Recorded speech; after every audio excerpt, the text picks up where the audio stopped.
I like trains. A few weeks ago, I watched The Polar Express for the very first time. I had never seen it before and started watching it with some of my friends, and about halfway through, I realized something. I don't think you're supposed to watch this movie sober. This train is on a one-way ticket to the uncanny valley, and this whole thing felt like a fever dream. Between the weird, stiff motion capture and getting sent to the backrooms, this whole movie made me wonder if I had eaten something bad at my yearly Friendsgiving. It has a fairly simple beginning as we follow along this one kid who doesn't exactly believe in Santa Claus. But then, outside his house, the Polar Express arrives and he's greeted by the conductor, who tells him that the train is headed for the North Pole. So the boy gets on the train and the adventure begins. I was half expecting them to go through the 7 levels of the candy cane forest, past the sea of twirly, swirly gumdrops.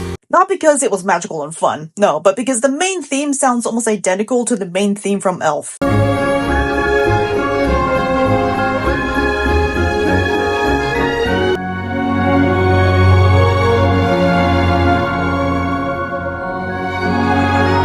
But a lot of weird stuff sort of just happens, and I can't tell if it's supposed to be weird because it's meant to be, like, magical or dreamlike, or if it's weird because everyone looks like a possessed mannequin. Yeah, it's no surprise that a huge talking point for this movie is its visuals. The entire movie was made using motion capture technology, or mocap for short. It's a technique that's used a lot today, but when this came out in 2004, motion capture was still pretty new.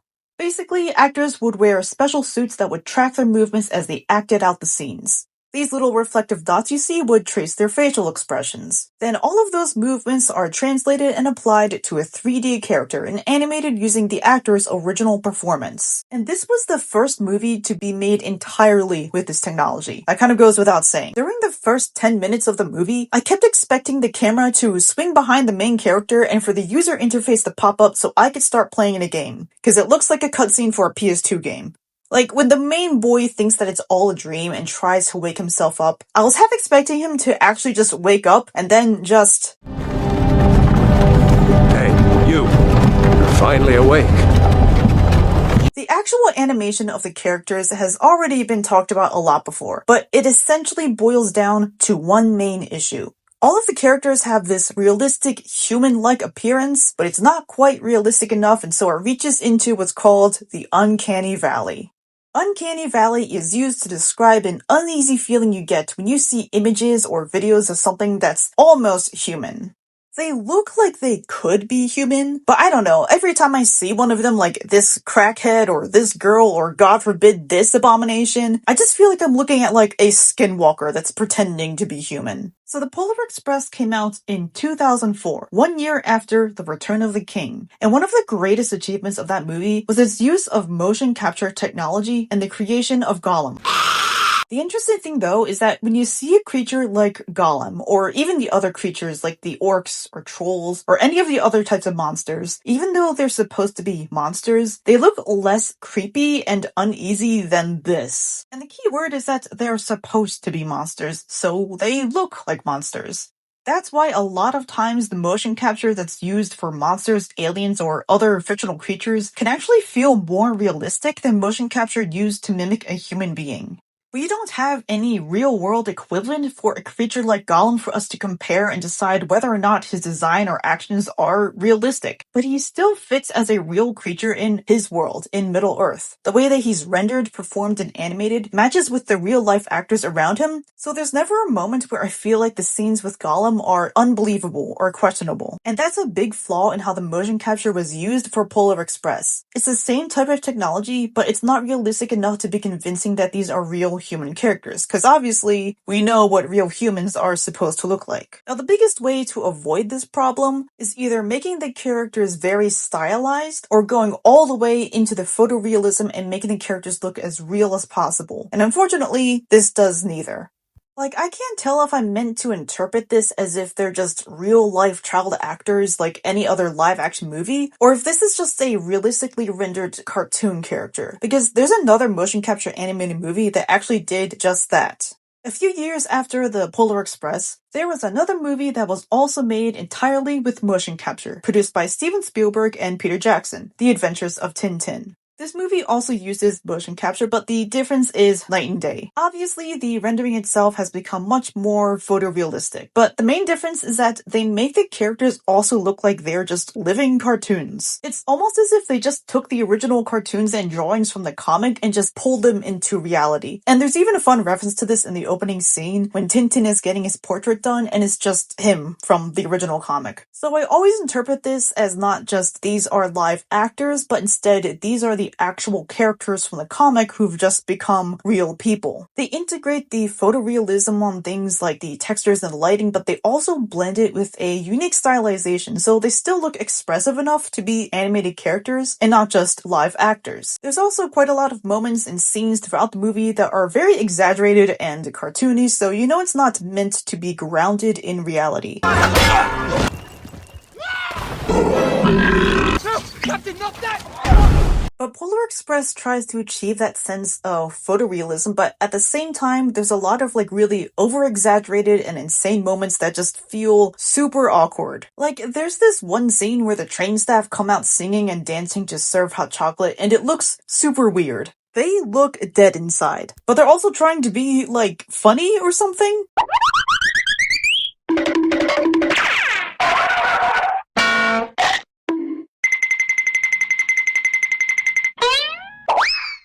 Honestly, when that scene started, I wish that I could be in that movie. Not as a character to join in on the adventure, but so I could lay down on the train tracks and it could run me over and end my suffering. There are a lot of moments like that throughout the movie, and honestly, even if it had been fully live action or a fully stylized animation, the story itself is still weird. Also, everyone is voiced by Tom Hanks. The narrator, the kid's dad, the conductor, the crackhead is Tom Hanks, Santa is Tom Hanks, even this girl is— nah, I'm kidding. But that would be really funny though. Imagine the kid just gets on the train and sees this girl, and when she speaks, is just— My mom always said life was like a box of chocolates. The story mostly focuses on these three kids. The main boy, the not Tom Hanks girl, and the loser kid. None of these characters have names, by the way. So the main boy doesn't believe in Santa Claus until the end. The boy in the striped pajamas is just kind of cynical about Christmas in general. Christmas just doesn't work out for me.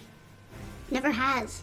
Is he Jewish? And this girl is just on something. I don't know. See, this whole time, this main kid is very skeptical and kind of weirded out by everything, as he should be, but no one else is. You mean to tell me that all of these kids saw a giant train outside of their house telling them it's headed for the North Pole and no one questioned it? Either they've all done this before and it's a yearly tradition, or they all collectively have the survival instincts of a burnt turkey.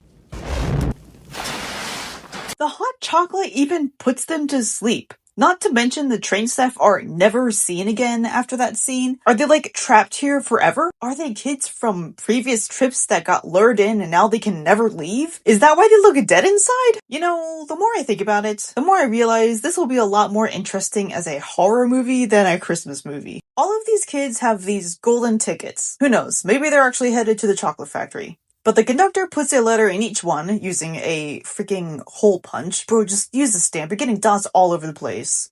Now, they won't know what the full word is until the end of the trip, so they can't lose their ticket. But this girl wants to bring some hot chocolate to the loser kid who's been left behind, and she forgets her ticket on her seat. So the main boy tries to return it to her by crossing cars, which is stupid, because she was gonna come back in 5 freaking minutes anyway, and he loses her ticket. Why is it flying towards the front of the train? It should be flying backwards. Alright, whatever. The conductor finds out that the girl has lost her ticket and he takes her away. And everyone thinks that she's going to get thrown off the top of the train. So the boy goes to follow them and ends up on the roof of the train and runs into a crackhead. I'm looking for a girl. Hey, we all! He's just been chilling up here for who knows how long, and I still have no idea what he is or what he's supposed to be. But he does save them all from almost dying at some point. I don't feel so good.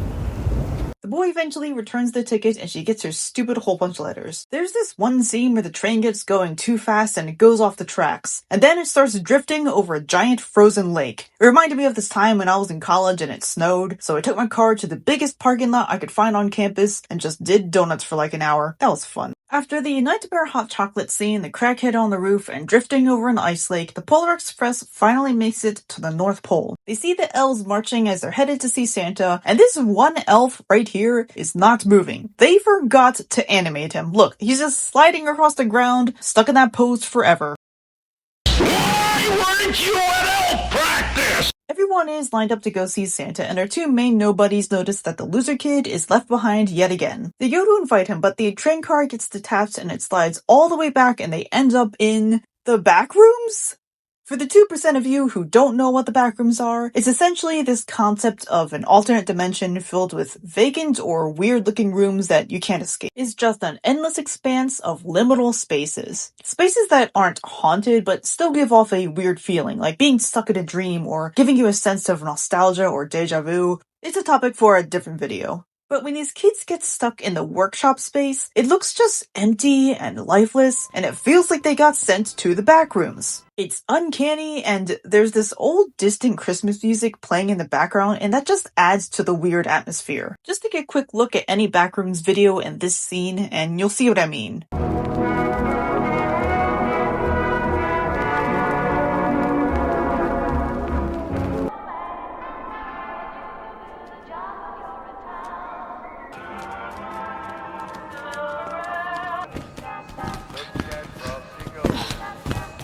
And to make things even more weird, they come across this room where there are elves monitoring kids in their sleep, and the screens show real children sleeping. Like, these are not animated characters like everyone else, those are videos of real-life kids as they're sleeping. Why weren't they invited onto the train? Is it because they're real? But they find out that there's still one present left, so they go to find it. And this one present just so happens to belong to the loser kid.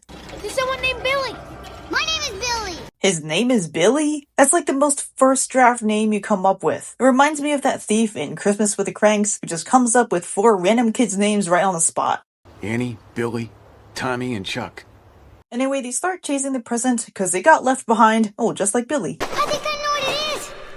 I wanted one of these my whole life. Like what, a dad? I found him, he's in a different movie. The kids get caught in Santa's giant sack and flown over to the Rockefeller Christmas tree. I kept expecting them to just drop the entire thing, like in that one scene in Transformers when Optimus Prime is dead, and they carry him over, and instead of carefully laying him down, no, they just drop him from like 50 feet in the air. That would have been funny. But no, they just get kicked off instead. And now it's time to finally see Santa Claus. Everyone is now screaming and crying and having an aneurysm over Santa, and the main boy notices that he can't hear the bells on the sleigh. One of the bells falls off and he picks it up and he says that he believes. And now he can hear the bell. The bell is obviously a symbol of him believing because everyone can hear the bells except for him and he was the only one who didn't believe at first. But the weird thing is, like, does he actually believe? Because last I was told, seeing isn't believing, believing is seeing, and he only decides to believe because he's already seen everything. Is he just saying that he believes because he wants to hear the bell? Alright, I'm putting way too much thought into this. Let's just finish the movie. Okay, so the kid takes the bell home but loses it like a dumbass because he put it in his pocket that he knew already had a hole in it. Whatever, you suck. All of the tickets get the full word hole punched into their tickets, and it's all things that they can learn to grow in when they return, like learning to lead, depend on others, or believe. And I actually kind of like this idea. I do like stories that are like this. There's something just appealing about the overall concept of these kids get to go into like a different world, and they go on a journey and they learn things along the way, and eventually they come face to face with a legendary figure and learn a valuable lesson that they can apply to the real world when they return home. And wait a minute, that's just the story of Narnia. Is Narnia a Christmas movie? Like, Santa was in it, right? Alright, I'm deciding it now. Narnia is a Christmas movie. The original cast actually just had a reunion for the film's 20th anniversary. That's cool. Wait, what was I talking about again? Oh yeah, so the kid returns home and there's one last present under the tree, and it's the bell that he lost. Now the parents can't hear the bell, but the boy can still hear it ring, and now an angel can get their wings. But I'm just wondering why these parents aren't weirded out by the fact that there was a random present here that neither of them knew about. So that's the Polar Express. A bunch of kids get kidnapped by Thomas the Tank Engine, they get a gold medal for ice skating with the train, and then get stuck in the back rooms and then get sent home. It really was the first movie to be made entirely with motion capture, and I do appreciate that. The Polar Express walked so Tintin could run. There, I said it. Anyway, I don't have much else to say because I'm tired. Thanks for watching. Happy Hollandaise and Merry Crisis. Subscribe for more videos. If you don't subscribe, you'll be trapped on the train and forced to serve hot chocolate.